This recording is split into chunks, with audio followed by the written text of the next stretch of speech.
Good morning, guys. It's Miriam over at Rustic Waters Homestead. So we are, it's Labor Day actually. It's September 4th. He's got the day off. Oh, 5th, September 5th. Whoops, sorry. And we are working on our garden. You can see him there. We're dealing with the aftermaths of her mine. You can see we got some water going around different spots. So we got the animals out, but I thought I'd do a quick video update as far as what we have going on, because we have had some stuff that we've switched around. And it's been a while since we've done a update. So I'm going to start over on this end with our rabbitry. If you guys take a quick look, you're going to notice that we no longer have the big white rabbits that we had, our meat rabbits. We actually got rid of them. We have one doe left here that we're finishing to raise out. And then we will butcher her. Basically what ended up happening was that with all the other animals that we had on the farm and the way we wanted to run our program, we, for the time being, eliminated our big meat rabbits. I mean, that's Annalise's little rabbit over there. That's her rabbit. And we're really starting to focus on our quails, which we've had success with. And, you know, of course, our poultry. So these are the ones that some of the ones that Bernie hatched out this year for quail season. And we're having success when as far as selling our eggs. And even just their turnaround, they are less time. They consume less time and they consume less food. And we get good quality meat out of them. So we switched over to using quails versus rabbits. And then here's our garden. Now if you guys can see this, we added a fence around it. It was a project that the kids and I did. So take a look at Thursdays. Every Thursdays we put out homeschooling and homesteading. You can do it too. So this was one of the projects that we did together. And we are looking at keeping these guys right there, our goats. And our sheep, we still want them to be able to graze out in the front, but we want them away from the garden area. So we went ahead and fenced it. We did have electric fence, and that didn't seem to work very well.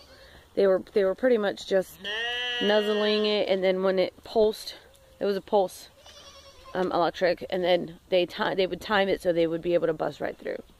But we got this fence up now. And you can see over there, we've also replaced that tarp, that area, this area here. We replaced that tarp, and Bernie's got seedlings that he started. So we should have a good season. You guys also remember that we did the expansion on the garden, the kids and I did.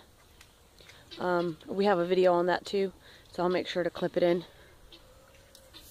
And we have moved the ducks over to this area. We have 3 ducks, 2 cayugas, and a runner.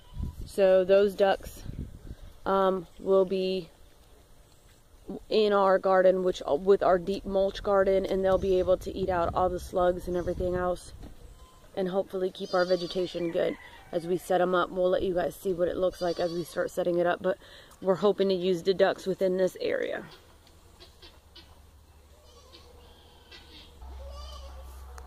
So we're going to come into our poultry area. This has pretty much stayed the same. We've done some lifting on the property. I don't know if you guys can see that. So a lot of it stayed dried this time around with her mine coming through. But we did, you know, we still have some zones that we're working on, but much better than it was before. And then if you guys have been keeping up with us on Facebook or on Instagram, we have both, you'll see that our guineas, they've hatched out.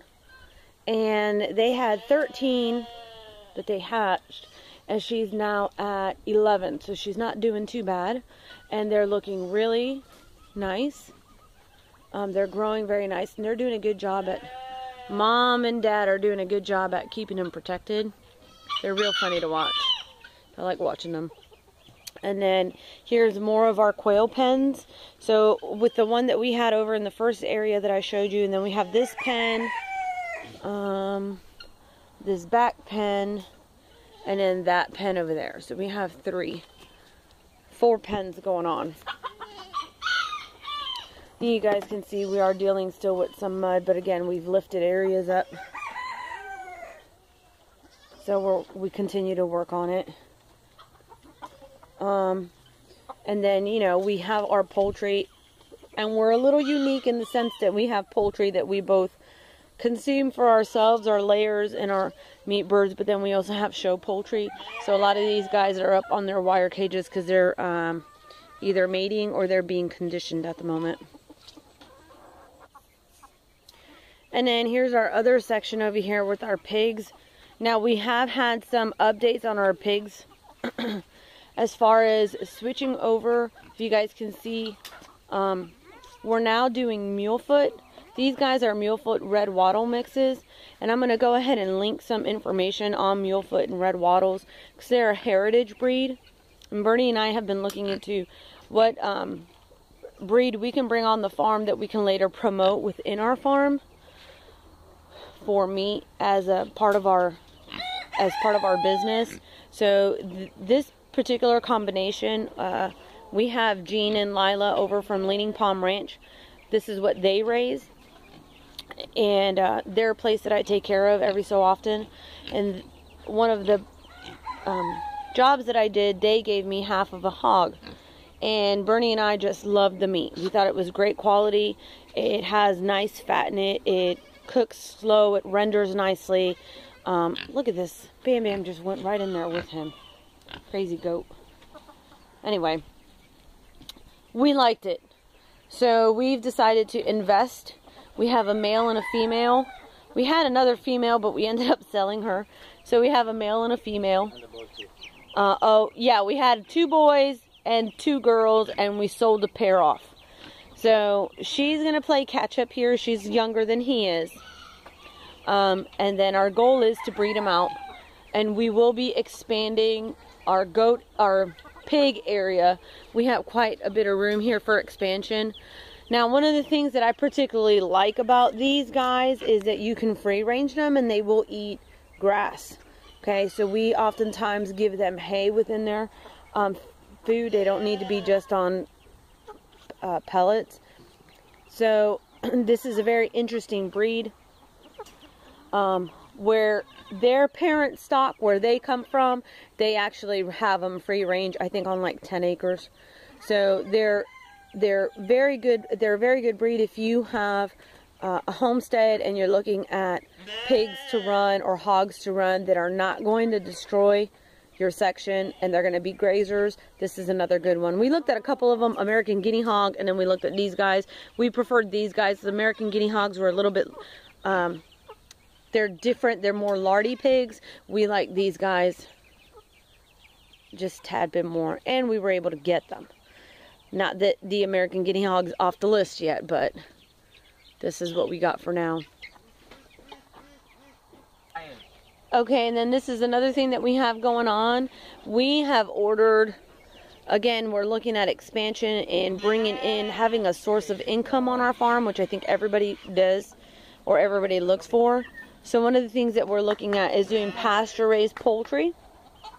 I ordered these 25 Cornish crosses. Now I've been doing a lot of reading and looking at videos from Joe Salatin. I know a lot of us know who Joe Salatin is, but he does everything pasture raised. He's raised out, and I wanted to run my first 25 to see how it was going to be on the property. If you guys look, this is actually a tractor You can't see it because it's all covered up because we covered it for the rains, but it is a tractor that Alex put together. It's a very simple, made out of PVC pipe and chicken wire. It's open over here if you want to come look. Yeah, okay, great. And we've done some modifications. As a matter of fact, he's working on it right now because the chicks have been able to jump out. It's double wired. Okay, we got the chicken, the netting, and then we have another one back here, if you can see that. Anyway, what we've done, it's a pretty nice space, and you can see it is PVC pipe there. So what we're doing is that we're maneuvering these guys throughout the farm on the high part of our property, and every 2 days we're moving them. It's working out every 2 days, right, Alex? Yeah, about every 2 days. About every 2 days. They stop eating the grass. Yeah, before they stop eating grass. Now, what we have found is that this has them growing at a very nice rate, but our feed, they're only getting fed once a day, and you are feeding them 16 ounces a day. 16 ounces a day. Okay, so it's brought our feed bill down, and I also think that it's healthier for them to be raised out this way. And you can see Cornish. Okay, so here you go, guys. These are the chicks, the way they're turning out. Like I said, these are our Cornish cross. If you don't know what a Cornish cross is, it's going to be Cornish with rock cross. And they grow at a rapid rate. They're normally ready to butcher their first round at 8 weeks. And then from then on in every week, depending on their growth rate. And they'll cap out at 12 weeks. At 12 weeks, you're going to get your big roasting hens. And then after that, guys, these are not animals that you want to keep as pets. So if you go to the, if you're going to the store and you're grabbing, if you're going to the a local hatchery and you're getting your Cornish cross, please be ready to butcher them. Don't let them go after 12 weeks because they physically cannot take it. They are heavy, their legs can't take it, their body can't take it. I mean, I've known some that are ready before 12 weeks, they have to be butchered. Okay? You start your butchering at 8 and then from there on progress. These guys are between 3 and 4 weeks, and like I said, I like the way they're turning out, and I like the fact that they are on the floor consuming grass. So this is our first run with these, and if they continue to go the way we anticipate, then we will be offering pasture-raised poultry here on the homestead as well. And if you look at this pen here, I know most of you remember that we had our cows in here, our calves. Unfortunately, we've lost both of our calves. We lost Miracle probably about a month ago, and then just yesterday we lost Whitetail. So it was a sad day here on the homestead. No, it wasn't yesterday, it was Saturday. Saturday we lost them. And then we continue, and that our goat pen. Now I'm pretty happy with our goat pen because we've been working on raising it, and I don't know if you guys look at prior videos, this whole section here, from all this over here, you used to get this area right there coming down. Used to get very flooded, and we've been working on bringing it up. So that's turned out nicely because now it's not as bad as it was before. And right in this section here as well. But we have also switched out their pens or their housing, and this little this housing here that Bernie made for me, he made it out of pallets that we found. We were on our way back from church, and they were on the side of the road, so he pulled it out. And this here is one solid piece, and then the surrounding piece here. So he put it together, and he put a tarp on it, a big thick lining tarp, and the goats have loved it. And there's more space for them. I used to have a little playhouse in here for them, but this gives them more space to spread out. And then this here, we spent, well, this whole half all the way through, the kids and I spent bringing it up. There's a video for that too. That's where Alex gets stuck in the tractor. We spent the whole video bringing it up. And so even after the rains, you can see that it's no longer, it doesn't puddle here anymore. It doesn't hold water anymore, so that's good. And then here's the rest of our property, guys, which is looking very nice. We hopefully intend to build out some more pastures. I'm not sure if we're going to do that or not. We have been letting the animals out to graze. And we have this whole other section over here. We've been letting the animals out to graze, and then now that we have the garden fenced off, they are enjoying coming out and eating.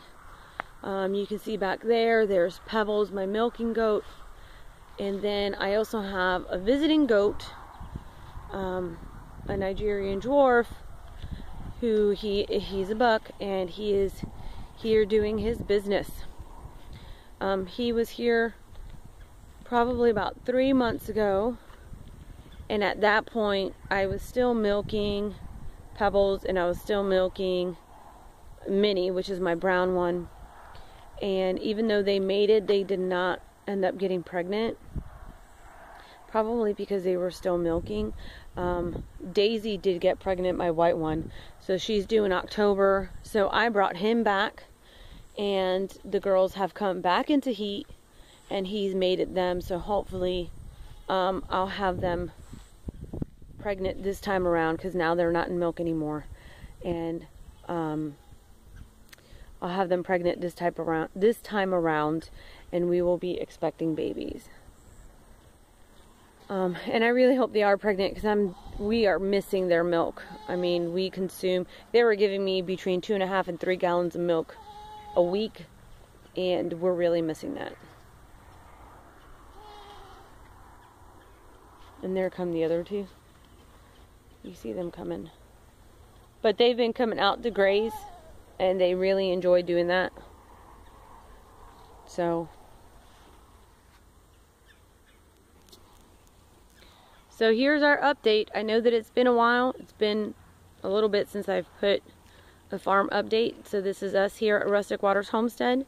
Make sure to go ahead and like, share, subscribe our pages. Leave us any comments. Give us an update on how you guys are doing. I know I have quite a few of you now that have subscribed to me and have your own homesteads, and I love to see what everybody's doing and how everybody's working. So if you want to go ahead and just leave me a link, and I'll take a look at any updates that you guys have going on your homestead or on your farm. I would love to see that. And it is nice and breezy right now. I am hoping that we are going to be getting cool weather sooner rather than later, because it sure feels like that. But this is us at Rustic Waters Homestead, and you guys have a very blessed day.